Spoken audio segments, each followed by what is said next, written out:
আজ থেকে 25 বছর আগে এরকম একটা দিন ছিল আমার ঢাকা মেডিকেল কলেজে। ফেব্রুয়ারি মাসে কোনো একটা বর্ষার দিন, বৃষ্টি ছিল সেদিন। তো কমিউনিকেশন এত ভালো ছিল না, আসলে ওরিয়েন্টেশন প্রবলেম এরকমই। কি হচ্ছে, কেন হচ্ছে, কিছু কেমন মাথায় ঢুকতেছিল না, খুব ভয় ছিল, একটা অজানা আশঙ্কা ছিল। এখন মনে হয় তোমাদের যারা অবগত আছে, কমিউনিকেশনটা এত ভালো হয়ে গেছে, হয়তো এই ভয়টা তাদের মধ্যে আর কাজ করছে না। তো নতুন পরিবেশে সবার মধ্যে হয়তো একটা আশঙ্কা থাকবে, এটা স্বাভাবিক। আসলে এই ব্যাপারটা আমি আমার পরিচয় দিয়েছি, তো অনেক আমার ডিরেক্টলি পরিচয় করবে ফ্যামিলি ইয়ারে, ম্যাগনিফিকেশন সার্জারি ডিপার্টমেন্টে। এটা ফ্যামিলি ইয়ারের একটা সাবজেক্ট। তো আসলে ডেন্টিস্ট্রি যে কোর্সটা, বিবিএস কোর্সটা, এটা খুব একটা সিস্টেমেটিক কোর্স। এই কোর্সটা আগে তোমাদের একটা প্রসপেক্টাস দেওয়া আছে, এটা কি হবে, এই কোর্স কারিকুলামটা সাজানো আছে, সেখানে লেখা আছে, বাট তোমরা এটা বুঝবে না। কারণটা হলো যে এটা নেওয়ার মতো বা বোঝার মতো একটু নলেজ দরকার, যেটা তোমাদের এখন নাই। যেগুলো আমরা যখন পড়াশোনা শুরু করি, পড়াশোনা কিন্তু একটা সিস্টেমিক একটা অ্যাপ্রোচ আছে, একটা সুন্দর একটা শৃঙ্খলাবদ্ধ একটা কি বলবো যে অ্যাপ্রোচ পদ্ধতি আছে। যেমন আমরা সরিয়া শিখি, তারপর অজগর, তারপর আপেল, তারপর আমরা আপেল খাবো, তারপর একটা সুন্দর আপেল নিয়ে একটা আমরা প্রবন্ধ লিখতে পারি, একটা গদ্য লিখতে পারি, একটা কবিতা লিখতে পারি। তার মানে প্রথমে আমাকে সরিয়া শিখতে হচ্ছে। তো ঠিক এরকম ডেন্টিস্ট্রিতে সাবজেক্টগুলো এরকম, কিছু আছে বেসিক সাবজেক্ট, কিছু আছে ক্লিনিক্যাল সাবজেক্ট। তো তোমরা সবাই এখানে ডাক্তার হওয়ার জন্য আসছো। ফার্স্ট ইয়ারে তোমরা ডাক্তার হবে না, সেকেন্ড ইয়ারও হবে না, থার্ড ইয়ারও হবে না, ফাইনাল ইয়ারে যাই মানে ফোর্থ ইয়ারও হবে না, ফাইনাল ইয়ারে যাই ডাক্তারি পড়া শুরু করবা এবং এটা ইন্টার্ন অবস্থায় যায় ডাক্তারিটা শিখবা। তাহলে এই কোর্সটাকে যদি আমরা দুই ভাগে ভাগ করি, একটা হলো ডাক্তার হওয়ার মানে পড়া, আর একটা ডাক্তার হওয়ার পড়ার জন্য পড়া। এই ডাক্তার হওয়ার যে পড়া, এই পড়ার জন্য পড়াটা কিন্তু 4 বছর, আর ডাক্তার হওয়ার পড়াটা 1 বছর। তাহলে এই 1 বছর এই পড়াটার জন্য, এই পড়াটা বোঝার জন্য এই বাকি 4 বছর কিন্তু পড়তে হবে। যাদের এই 4 বছর পরে ঘাটতি থাকে, তারা কিন্তু ওই পড়াটা বুঝতে পারবে না। এই জন্য এটা কিন্তু খুব সুন্দর করে প্রথম থেকেই পড়াটা বুঝতে হবে। পড়া কিন্তু একটা আর্ট। আমি বলি যে মাছ ভাজা সবাই খাইতে পারে না, অনেকে মাছ পছন্দ করে কিন্তু মাছ খাইতে পারে না, দাঁতে আটকে যায়, গলায় কাটা লেগে যায়, মাড়িতে কাটা লেগে যায়। অনেকে সুন্দর কিন্তু মাছ খেতে পারে, ভাজা ভাজি খায়। তার মানে এটা একটা মাছ খাওয়ার মতো পড়াশোনাটা, যে সুন্দর করে এটা পড়াশোনা করতে পারবে, এই সুন্দর পড়াশোনা তার আয়ত্ত থাকবে, পড়াশোনা করতে তার ভালো লাগবে, বসতে ইচ্ছা করবে। আর অনেকে ঠিক পড়াশোনার কাছে যেতে ভয় পায়, পড়াশোনাটা ভীতিকর অবস্থা, কাছে যেতে ইচ্ছা করে না। তার মানে এটা একটা অ্যাপ্রোচটা যারা বোঝেন, মেডিকেল সায়েন্সের সবটা কোনো অ্যাপ্রোচ নেই। পড়াশোনার সহজ উপায় হলো, এখানে প্রিন্সিপাল স্যার বলে দিয়েছেন যে খুব মেধাবী হওয়ার দরকার নেই। আমরা মনে করি মেডিকেল সায়েন্স মানে অনেক মেধাবী হতে হবে। মেধাবী না হলেও মেডিকেল সায়েন্সে খুব ভালো করা যায়।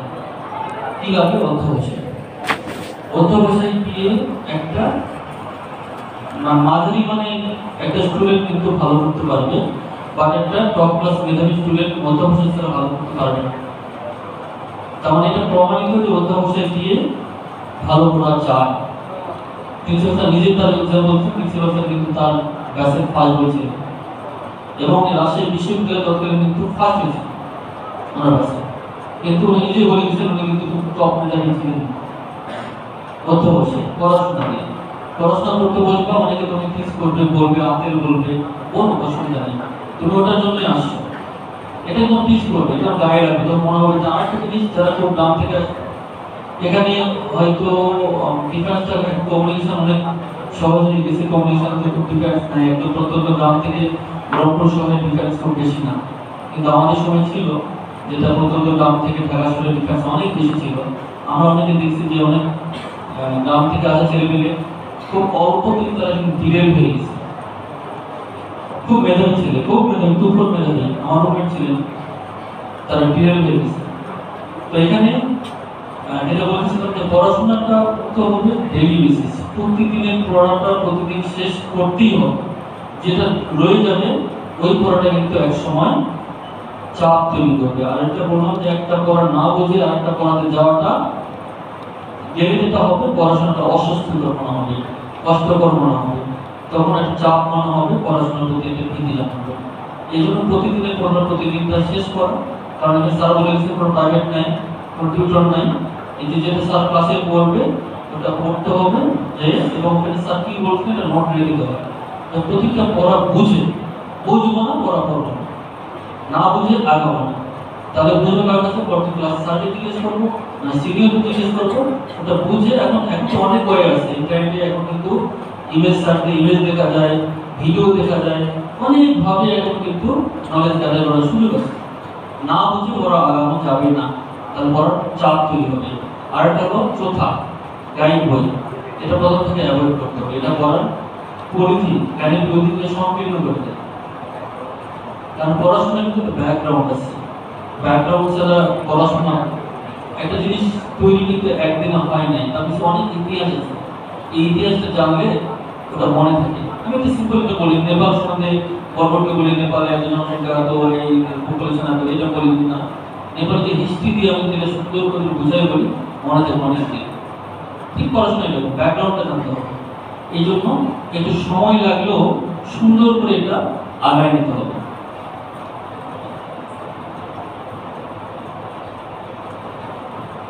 এখানে সেকেন্ড টাইম পরীক্ষা দেওয়ার মতো অনেকেই থাকবে, এটা একটা খুব সাধারণ ঘটনা। এখানে যারা বিজনেস কোর্সে ভর্তি হয়েছে, আমার ধারণা এখানে একজনেরও ডেন্টিস্ট্রি পড়ার বা ডেন্টাল সার্জন হওয়ার কোনো ইচ্ছা নিয়ে তারা কেউই পরীক্ষা দেয়নি বা তারা ভর্তি হয়নি আমার ধারণা। এক্সাম্পল একদম দুই একজন থাকতে পারে, আমার ধারণা নেই, তো আমার ধারণা আমাদের জন্য তাই ছিল। তো তারপরেও যেটা হয় যে আমাদের সময় আমি ঢাকা ভার্সিটি থেকে আসি, ভালো সাথে পড়তাম, আমার সাথে আমার ফ্রেন্ড রাজশাহী মেডিকেল থেকে চলে যাওয়া, সিভিল ইঞ্জিনিয়ার বই থেকে চলে যাওয়া আছে, সলিমুল্লাহ মেডিকেল কলেজ থেকে চলে এসে আমার সাবজেক্টে ভর্তি হয়েছিল ডেন্টিস্ট্রিতে। তো তাদের মধ্যে একটা হতাশা ছিল, সাময়িক হতাশা পাস করার পর, যা না জানি মনে হয় ভুল করলাম। তবে অনেকদিন পরে আসার পরে, মানে এখন যে অবস্থা, তাতে কিন্তু তাদের হতাশা নাই, তারা কিন্তু ভালো এস্টাবলিশ হয়ে গেছে। তো আমি যেটা বলতে চাচ্ছিলাম, আমি ঢাকা ভার্সিটি করে আসছি, ওখানে ধারণা করা হতো যে যত ভালো উপরে দিকে সাবজেক্ট ওটা মানে ভালো না। সাবজেক্টটা ভালো সাবজেক্ট বড় জিনিস না, বড় জিনিসটা হলো যে কোনো সাবজেক্টে ভালো পড়া। আপনি ভালো সাবজেক্টে পড়ে ভালো কিছু না করতে পারলে ওটার কোনো দাম নেই। আমার সময় আমার ফ্রেন্ড রংপুর ক্যাডেট থেকে পাস করা, ঢাকা ভার্সিটিতে ভর্তি হয়, ও আমার অনেক ট্যালেন্টেড, সে ইলেকট্রিক্যাল ভর্তি হলো বুয়েটে, তখন বুয়েট ইলেকট্রিক্যাল 2 নম্বর সাবজেক্ট ছিল। তারপরে সে সাবজেক্ট সে ছেড়ে ঢাকা ভার্সিটিতে ভর্তি হলো ফিজিক্স, জেনারেল ফিজিক্স। আমি বলতে কেন অ্যাপ্লাই ফিজিক্স করতে চাই, তোমার না আমি জেনারেল ফিজিক্স করবো, আমি বেসিক সায়েন্স করবো, এবং সে ঢাকা ইউনিভার্সিটিতে বেসিক সায়েন্স ফিজিক্স করবো। তার যে লক্ষ্যটা একদম পারফেক্ট করা ছিল, তার লক্ষ্যটা একদম তীক্ষ্ণ ছিল, সেই কিন্তু তার লক্ষ্যকে পৌঁছেছে। তো এটা আমি যেটা বলতেছিলাম যে যেই সাবজেক্টই পড়েন, সাবজেক্ট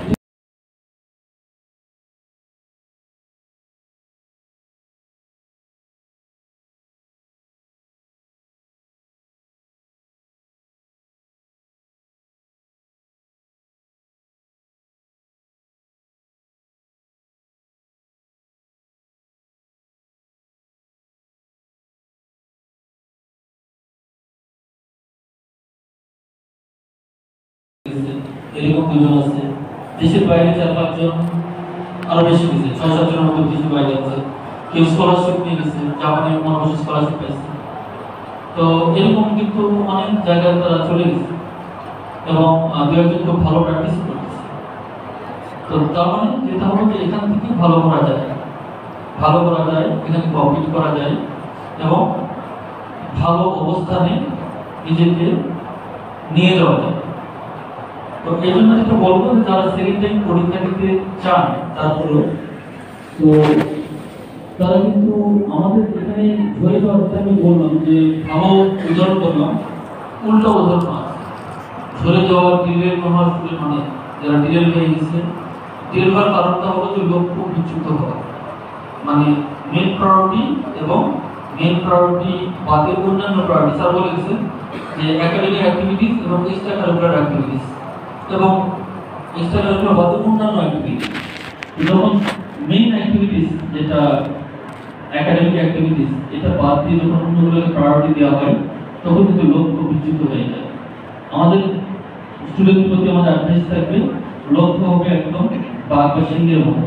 বাঘ বা সিংহ কিন্তু যেটা শিকার এই করে ওটাকে ধরে, সামনে যতই ঘোরাঘুরি করবো ওটা ধরবে না, সামনে যতই শিকার আসুক ধরবে না, ও যেটা এম করছে সেটা ধরবে। তো এরকম তীক্ষ্ণ যদি কারোর টার্গেট থাকে তাহলে তারা সেটা অ্যাচিভ করতে পারবে, এটা আমি বিশ্বাস করি। তো যারা সেকেন্ড টাইম পরীক্ষা দিবে যদি পাস করে যায়, অন্য জায়গায় চলে যায়, তাদের তো আমার দোয়া থাকবে, আমাদের শুভকামনা থাকবে। কিন্তু যদি না যায় এটা কিন্তু একটা প্রবলেম। আগের ব্যাচগুলো যেগুলো এরাই খারাপ করছে বা স্টুডেন্টরা আমার প্রায় এখানে নিয়ে খুব খারাপ অবস্থার মধ্যে পড়ি, স্টুডেন্টদের পড়তেও ভালো লাগে না, তারা অন্য ব্যাচে চলে যায়, তারা আলটিমেটলি তারা মানে কি বলবো যে খুব খারাপ অবস্থার মধ্যে দিয়ে তারা পাস করে এবং আলটিমেটলি একসময় তারা খুব একটা ভালো কিছু করতে পারে না। এটা কিন্তু ওই সিলেক্ট টাইম পরীক্ষাতে আসছে অধিকাংশ।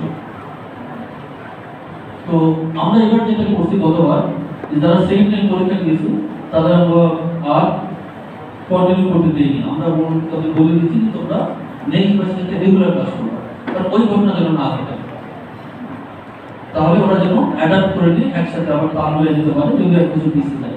তো এটা আমার কাছে